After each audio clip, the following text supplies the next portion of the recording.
A gente segue repercutindo a execução do ex-delegado-chefe do estado de São Paulo, Rui Ferraz Fontes, ocorrido ontem na Praia Grande. A Beatriz Mirelli está aqui no estúdio com a gente e tem mais informações. Boa tarde para você. Boa tarde para vocês, para os nossos ouvintes. O promotor de justiça Lincoln Ngakia, responsável por investigações contra o PCC, classifica que essa execução foi uma ação profissional e mafiosa.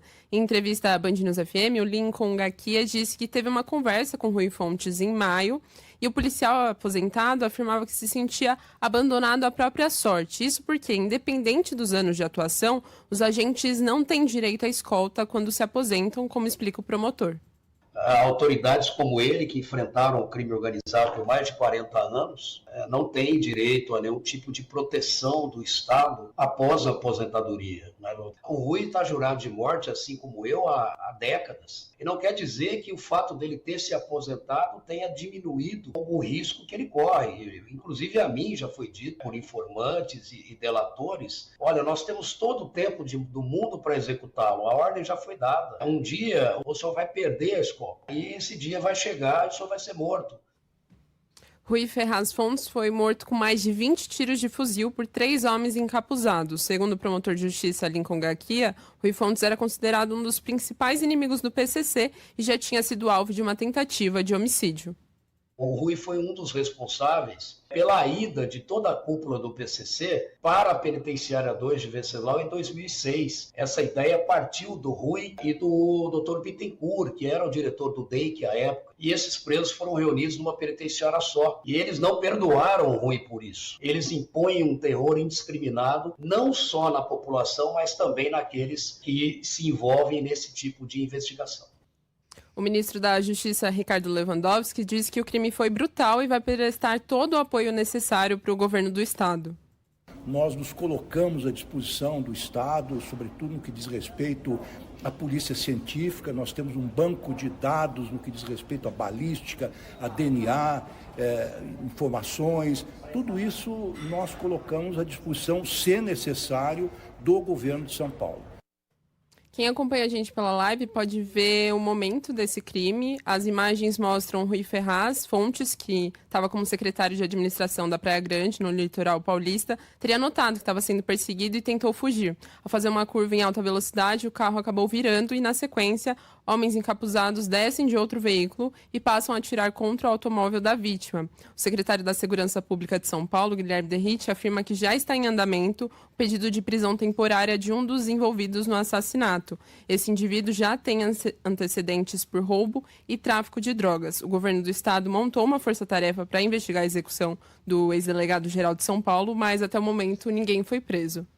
Essa entrevista que está na íntegra no nosso canal do YouTube, no nosso site, Rádio Band News FM, uma excelente entrevista que o promotor Lincoln Ngakia trouxe aqui pra gente, né? Forte. E para mim me chamou muita atenção, né? A Beatriz falava sobre a questão da segurança desses profissionais e ele mesmo falando, foi questionado pelo nosso âncora Luiz Megali, o que ele pretende fazer depois que ele se aposentar, se ele decidir se aposentar.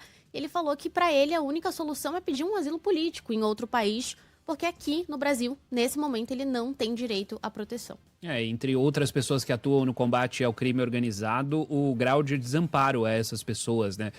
O Rui Ferraz Fontes não tinha direito à escolta armada e nem a outros tipos de proteção possíveis e esteve vulnerável. A gente acompanhou as imagens, ele estava absolutamente vulnerável. Claro que pegaram ele em um momento em que ele estava mais frágil, afinal ele tinha um carro blindado e naquele momento não estava o carro blindado, afinal ele tinha uma arma, mas naquele momento ele não conseguiu pegar a arma, mas a pessoa que tem que ficar em alerta 100% do tempo precisa de alguma ajuda do Estado para que não fique vulnerável nessa posição. E o promotor Lincoln Ngakia, ele inclusive chamava atenção para a posição tática que os criminosos saem do carro e eles se posicionam para fazer esse ataque, que é de um treinamento muito primoroso ali, muito característico de forças armadas, de polícias. Não dá, obviamente, para afirmar que tenha qualquer envolvimento com polícias, mas a gente sabe que no caso do Grisbá, a gente viu o envolvimento de policiais ali naquele esquema, pelo menos nas investigações iniciais. Obviamente que isso não dá para se afirmar nesse momento,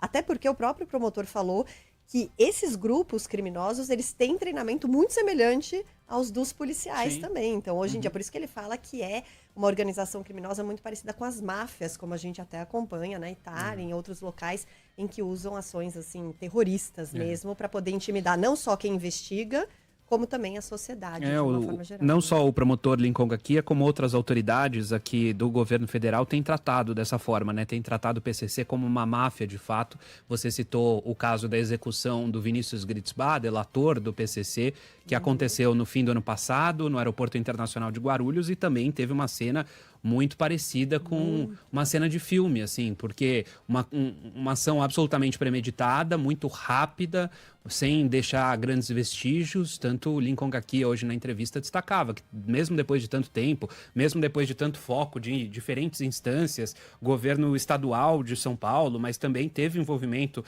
claro, do governo federal, afinal se trata de crime organizado, do PCC, e com isso a Polícia Federal tem mais dedicação, afinal é um mal que atinge todo o país e até fora do país, o PCC está presente, e mesmo depois de tanto tempo, não se sabe quem mandou matar Vinícius Gritzbach no aeroporto de Guarulhos. Se sabe quem cometeu esse assassinato, mas até o momento não sabe quem foi o mandante.